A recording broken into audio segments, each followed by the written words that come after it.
Welcome friends. সপ্তম বেতন commission নিয়ে যে প্রস্তাব অর্থাৎ রেজুলেশন আজকে প্রকাশিত হয়েছে 22শে জুলাই 2026, সেই রেজুলেশনের সঠিক বিশ্লেষণ এই ভিডিওতে আমরা করেছি।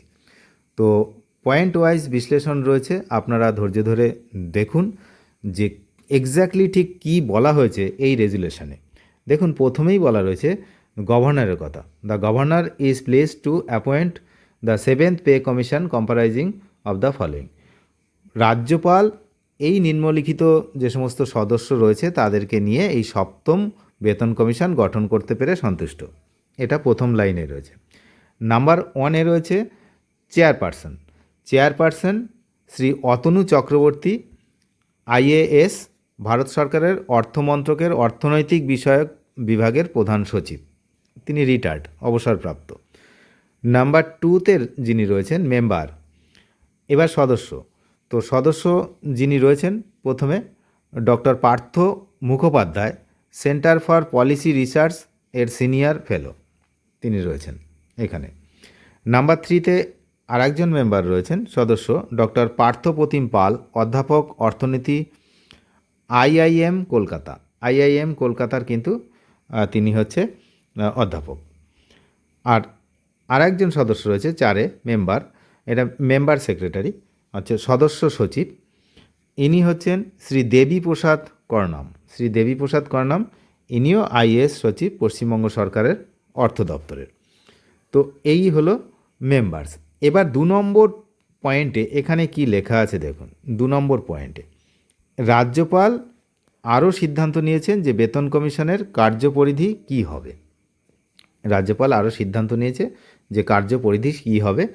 2.1-এ দেখুন, এখানে যেটা লেখা রয়েছে, বেতন, ভাতা এবং নগদ বা অন্যান্য সুবিধাসহ কর্মীদের প্রাপ্য সুযোগ সুবিধার ক্ষেত্রে প্রয়োজনীয় ও বাস্তবসম্মত পরিবর্তন পরীক্ষা করে সুপারিশ করা। একই সঙ্গে বিভিন্ন সরকারি দপ্তর প্রতিষ্ঠান, সংবিধিবদ্ধ ও অসংবিধিবদ্ধ সংস্থা এবং কর্পোরেশনের প্রয়োজন বিবেচনা করা। এটা কিন্তু এখানটা এই 2.1-এ লেখা রয়েছে। তো এটার জন্য এবার বিতে কী আছে দেখুন। এতে রয়েছে পশ্চিমবঙ্গ সরকারের নিয়ন্ত্রণাধীন যে সমস্ত কর্মচারীরা রয়েছেন, তবে অল ইন্ডিয়া সার্ভিস, পশ্চিমবঙ্গ বিচার বিভাগীয় পরিষেবা এবং যাদের ক্ষেত্রে ইউজিসি, এআইসিটিই, এই যে এখানে রয়েছে লেখা, বা আইসিএআর এর বেতন কাঠামো প্রযোজ্য, তারা এর বাইরে থাকবেন। এখানে কিন্তু পরিষ্কার লেখা রয়েছে যে ইউজিসি, এআইসিটিই বা আইসিএআর এর বেতন কাঠামো প্রযোজ্য যাদের, তারা কিন্তু এর বাইরে থাকবেন। এবং দেখুন তার পরবর্তী পয়েন্ট যেটাতে বিতে কি আছে দেখুন। এই যে বিতে রয়েছে, এই পয়েন্টে রয়েছে সংবিধিবদ্ধ সংস্থা, বোর্ড, কর্পোরেশন, এখানে সব লেখা আছে, ইত্যাদি কর্মচারীরা যারা সংযুক্তি অনুযায়ী এবং ভবিষ্যতে সরকার যেসব সংস্থাকে অন্তর্ভুক্ত করবে, এটা লেখা আছে। এবার 2.2তে কী আছে দেখুন। এই যে সমস্ত উপরোক্ত যে সমস্ত কর্মচারীদের কথা বলা হলো, কর্মচারীদের চাকরির শর্তাবলী পরীক্ষা করে এমন একটি বেতন কাঠামোর সুপারিশ করা যা সরকারি চাকরিতে দক্ষ জনবল ও আকর্ষণ ও ধরে রাখতে সহায়ক হবে এবং কর্মদক্ষতা, জবাবদিহিতা, দায়িত্ববোধ, কর্মজীবন, ব্যক্তিজীবনের ভারসাম্য উন্নত করবে। এই যে লাইফ ব্যালেন্স বলে লেখা রয়েছে। 2.3তে রয়েছে to review the dearness alliance. এখানে সবচেয়ে গুরুত্বপূর্ণ কথা রয়েছে, মহার্ঘ ভাতা পর্যালোচনা করে তার জন্য উপযুক্ত একটি কিন্তু যে সুপারিশ বা সূত্র নির্ধারণ করা, এই জিনিসটা কিন্তু 2.1-এর এই প্রথম অংশে লেখা রয়েছে। এবং 2.1-এর অবশিষ্ট অংশ পরের পেজে রয়েছে এখানটা। তো এখানে লেখা রয়েছে যে প্রস্তাবিত বেতন কাঠামো পর্যালোচনা করা, এছাড়াও বিদ্যমান বিশেষ ভাতা এবং অন্যান্য ভাতা, যার মধ্যে ট্রাভেলিং অ্যালাওয়েন্সও রয়েছে। এখানে কিন্তু পরিষ্কার লেখা রয়েছে দেখুন, ট্রাভেলিং ইনক্লুডিং ট্রাভেলিং অ্যালাওয়েন্স ও অন্যান্য যা বর্তমানে উল্লিখিত যে কর্মচারীদের বেতনের অতিরিক্ত হিসাবে প্রদান করা হয়, সেগুলো পর্যালোচনা করে কিন্তু ভাতার যে বহুমাত্রিকতা বিবেচনা রেখে কিন্তু সুপারিশ করা, এরকম কিন্তু করা হবে। এবার এই যে in view of the above, এই উপরোক্ত বিষয়গুলির পরিপ্রেক্ষিতে বর্তমান কর্মচারীদের জন্য প্রস্তাবিত বেতন কাঠামোর প্রাথমিক বেতন নির্ধারণ অর্থাৎ ইনিশিয়াল পে প্রাথমিক যে বেতন নির্ধারণের পদ্ধতি এবং বর্তমান পেনশনভোগী, এখানে কিন্তু পেনশনের কথাটাও রয়েছে, বর্তমান পেনশনভোগীদের পেনশন সংশোধনের পদ্ধতি সম্পর্কেও কিন্তু সুপারিশ করা হবে। আচ্ছা, 2.4 রয়েছে বর্তমান যে সমস্ত প্রমোশন পলিসি বা এইগুলো কিন্তু কার্যকারী ও অকার্যকারী উভয়ই এবং সংশ্লিষ্ট বিষয়গুলি পর্যালোচনা করে যে প্রমোশনের যে নিয়ম, রুলস, দক্ষতা, উৎপাদনশীলতা বিবেচনা করে প্রয়োজনীয় ও বাস্তবসম্মত পরিবর্তনের সুপারিশ করবে। একই সঙ্গে জনমুখী প্রশাসন, সামাজিক জবাবদিহিতা এবং প্রশাসনিক দক্ষতা বৃদ্ধির বিষয়ে বিশেষ গুরুত্ব কিন্তু দেওয়া হবে। 2.5 রয়েছে যে এখানে একটা কথা রয়েছে যে পেনশন, এই জায়গাটা কিন্তু একটু গুরুত্বপূর্ণ, ডেথ কাম রিটায়ারমেন্ট, এই জায়গাটা লেখা রয়েছে ডেথ কাম রিটায়ারমেন্ট। তো এই বিষয়টা কি না, মৃত্যুসহ অবসরকালীন সুবিধা, এই প্রকল্পের অধীনে পেনশন এবং সংশ্লিষ্ট সুবিধাসমূহ প্রযোজ্য ক্ষেত্রে চিকিৎসা সুবিধাসহ পর্যালোচনা করে প্রয়োজনীয় বাস্তবসম্মত পরিবর্তনের সুপারিশ করা। সুতরাং দেখতে পাচ্ছি বিশ্লেষণ করে এইবার পে কমিশনটাই কিন্তু অনেক কিছু কিন্তু এখানে রয়েছে। তো যাই হোক, এর পরবর্তী পেজে আমরা যাচ্ছি 2.6 কী আছে দেখুন। 2.6 রয়েছে to review any other issue, যে অন্যান্য যে সমস্ত ইস্যু রয়েছে উপরোক্ত কর্মচারী ও পেনশনভোগীদের বেতন ও পরিষেবা সম্পর্কিত অন্যান্য যে কোনো বিষয় যা ভবিষ্যতে সরকার কমিশনের নিকট পাঠাবে তা পর্যালোচনা করা হবে আর কি।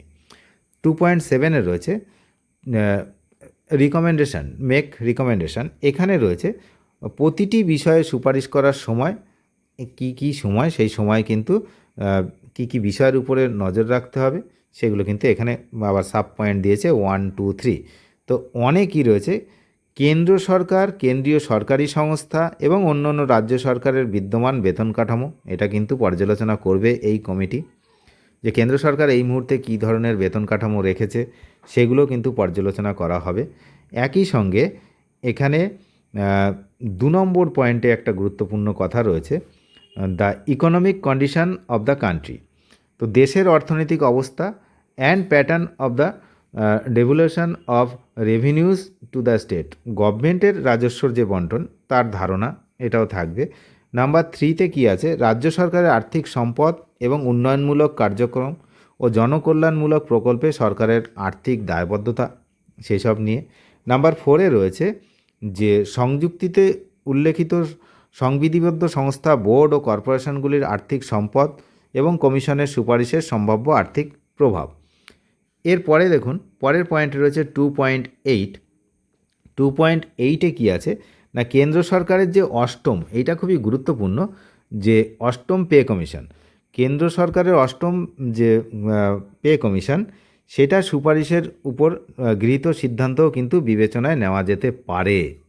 তাহলে বুঝতেই পারছেন, তাহলে এই ক্ষেত্রে কিন্তু এই জায়গাতেই ফিটমেন্ট ফ্যাক্টরের ব্যাপারটা আসবে।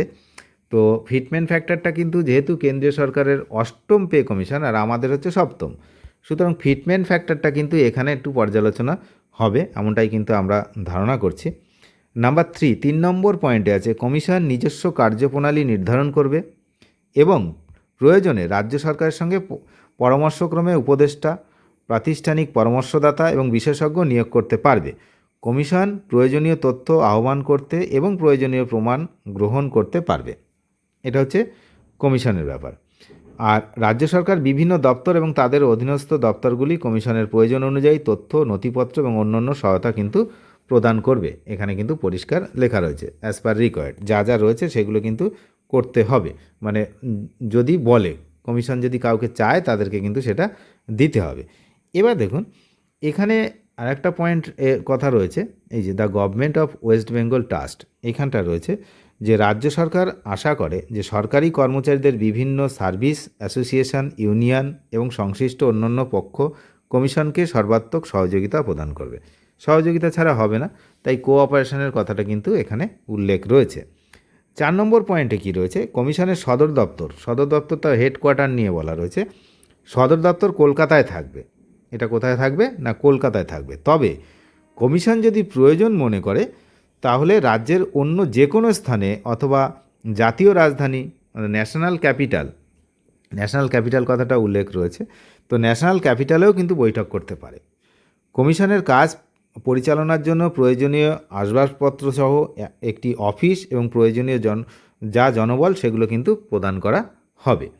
5 নম্বর পয়েন্টে রয়েছে যে এই প্রস্তাব অর্থাৎ এই যে রেজুলেশন, এই প্রকাশের তারিখ থেকে উইদিন পিরিয়ড অফ 6 মান্থ, খুবই গুরুত্বপূর্ণ যে আজকে তো প্রকাশ হয়েছে, আজ থেকে 6 মাসের মধ্যে অথবা রাজ্য সরকার যদি প্রয়োজন মনে করে তাহলে বাড়াতে পারে, সেই কথাটা কিন্তু এখানে রেখে দিয়েছে, যেটা খুবই উল্লেখযোগ্য।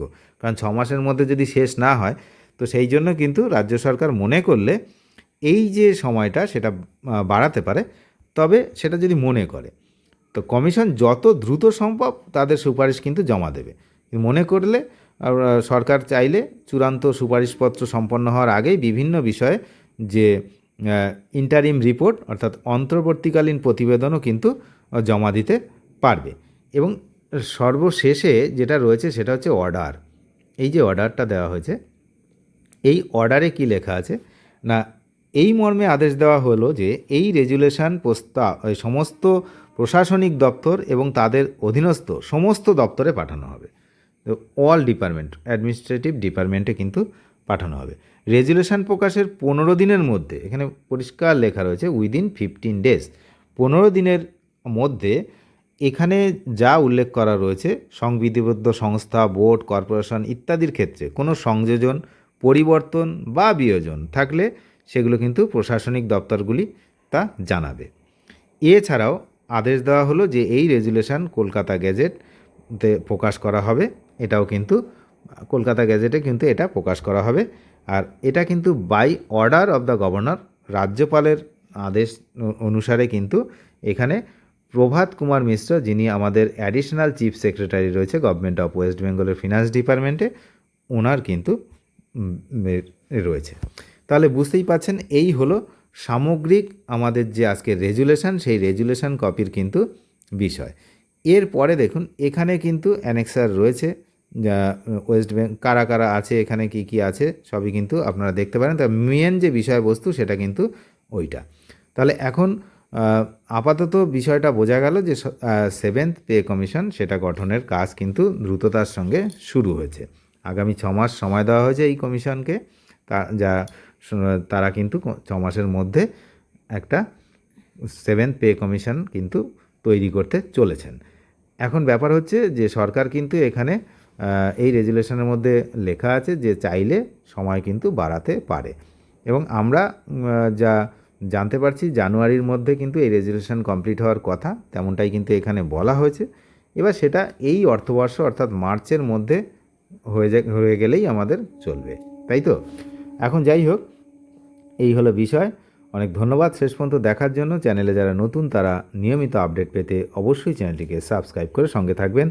আর এই রেজুলেশন কপি ফিনান্স ডিপার্টমেন্টের, ওয়েস্ট বেঙ্গলের ফিনান্স ডিপার্টমেন্ট সেখানে কিন্তু রয়েছে, সেখান থেকে আপনারা ডাউনলোড করে নিতে পারেন। আর এই নিচে টেলিগ্রাম ডেসক্রিপশান বক্সে কিন্তু টেলিগ্রাম চ্যানেলের অফিসিয়াল লিঙ্ক রয়েছে, সেখানেও পিডিএফ দেওয়া রয়েছে, সেখান থেকেও চাইলে আপনারা পিডিএফ ডাউনলোড করে নিজেরাও দেখে নিতে পারেন।